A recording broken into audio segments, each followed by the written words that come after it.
بسم اللہ الرحمن الرحیم۔ آج ہم بات کر رہے ہیں ایک بہت عام لیکن اہم مسئلے پر جسے لوگ اکثر نظر انداز کر دیتے ہیں، اور وہ ہے جگر اور مثانے کی گرمی۔ دوستو، جب جگر اور مثانے میں گرمی بڑھ جاتی ہے تو جسم میں یہ علامات ظاہر ہو سکتی ہے: پیشاب میں جلن یا گرمی محسوس ہونا، جسم میں اندرونی تکن اور کمزوری، چہرے پر گرمی اور دانے نکل آنا، معدے اور ہاضمے کی خرابی۔ مردوں اور عورتوں دونوں میں جسمانی بے چینی، یہ سب اس بات کی علامت ہے کہ جسم کا اندرونی نظام امبیلنس ہو گیا ہے۔ اور ساتھ ہی دیسی نسخہ بھی نوٹ کریں۔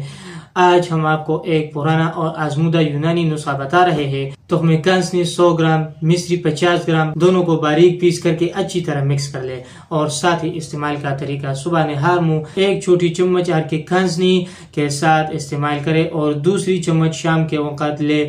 15 دن تک استعمال کرے۔ اگر آرام آ جائے تو زیادہ لمبے عرصے تک استعمال نہ کرے، کیونکہ یہ جسم میں زیادہ ٹھنڈک بھی پیدا کر سکتا ہے۔ اور ساتھ ہی ہمارے دواخانے کا خاص علاج۔ دوستو، اگر مسئلہ پرانا ہو، بار بار واپس آ رہا ہو، تو ہمارے الخدیجہ یونانی دواخانہ میں اس کے لیے ایک خاص یونانی نسخہ موجود ہے جو جگر کو طاقت دیتا ہے، مثانے کی گرمی ختم کرتا ہے، جسم کو اندر سے بیلنس کرنے میں مدد دیتا ہے اور قدرتی طور پر جسم کو ٹھنڈک اور سکون دیتا ہے۔ مزید معلومات اور رہنمائی کے لیے ہمارے نمبر پر رابطہ کیجیے: 0315 1328 555 نمبر پر۔